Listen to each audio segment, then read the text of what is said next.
Hi, I'm Cindy Tran, and I'm a poet and former Poets House Fellow. I want to start by reading a poem by Matthew Olzmann. This poem is called My Invisible Horse and the Speed of Human Decency. People always tell me, don't put the cart before the horse, which is curious because I don't have a horse. Is this some new advancement in public shaming, repeatedly drawing one's attention to that which one is currently not and never has been in possession of? If ever I happen to obtain a Clydesdale, then I'll align absolutely it to its proper position in relation to the cart. But I can't do that because all I have is the cart. One solitary cart, a little grief wagon that goes precisely nowhere, along with apparently one invisible horse, does not pull, does not haul, does not in any fashion budge, impel or tow my disaster buggy up the hill or down the road. I'm not asking for much. A more tender world with less hatred strutting the streets, perhaps a downtick in state sanctioned violence against civilians, wind through the trees, water under the bridge, kindness. LOL, says the world. These things take time, says the Office of Disappointment.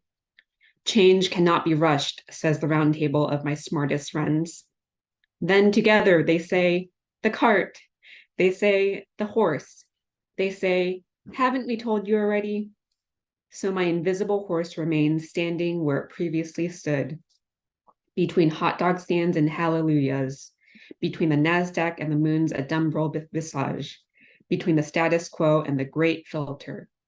And I can see that it's not his fault, being invisible and not existing, how he's a product of both my imagination and society's failure of imagination.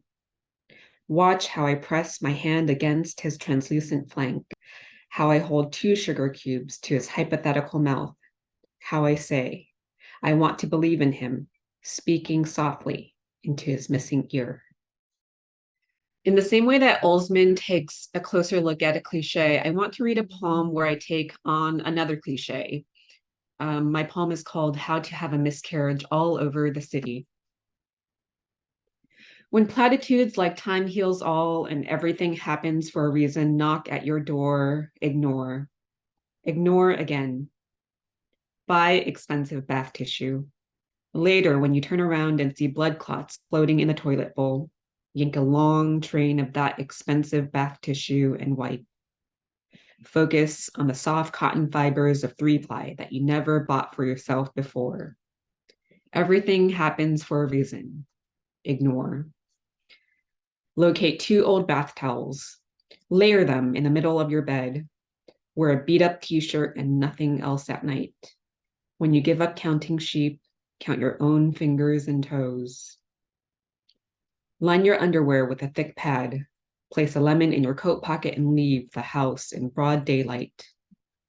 Suck in icy air. Obey stop signs. Look both ways, twice. Aim to walk aimlessly for half an hour each day.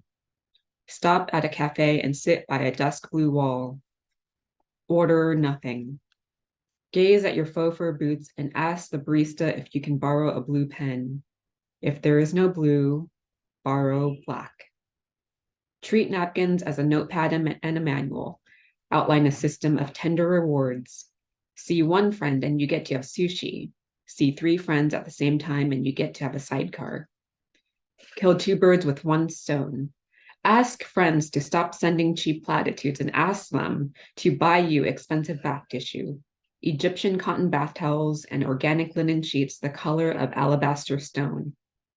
Pay bus fare and sit in the second row. It is okay to look at the stroller, but do not look inside. When you cannot breathe, slip the lemon out of your pocket and place it just under your nose. Take in the aroma. Return lemon to pocket. Lift your fingers to your ears. When earbuds feel secure in their place, let out a sigh. When you return home, turn on the hallway light. Turn on the living room light. Turn on the kitchen light. Turn on the bedroom light. Turn on the bathroom light. Stand in the middle of your home. Sob into the new bath towels. Sob until you kneel and your palms meet the hard floor. Take in the silence. Slip into the silence and pass into sleep. Dream of running down First Avenue, along the river and bridges and dams, past the landslide debris on the West Bank from last spring's month-long storm, and past the long-gone record store, now replaced by a boulangerie that smells like flour and brown butter at 6 a.m., and pears simmering in lemon water at 9 a.m., and run into the ice cream store, where you order hope and you get 2 scoops of vanilla drizzled with thin slivers of dark chocolate, and you snort at the difference between what you ask for and what you receive in a city where hope never dies an easy death. Check the weather report for today. Bundle of sorrow, bundle up and go into the wild. Cast line and bait into a thawing lake. Crane your head back and look at the old sky. Thank you for joining me in enjoying poetry on the Hard Hat reading series, and hope to see you at Poets House in the future. Done.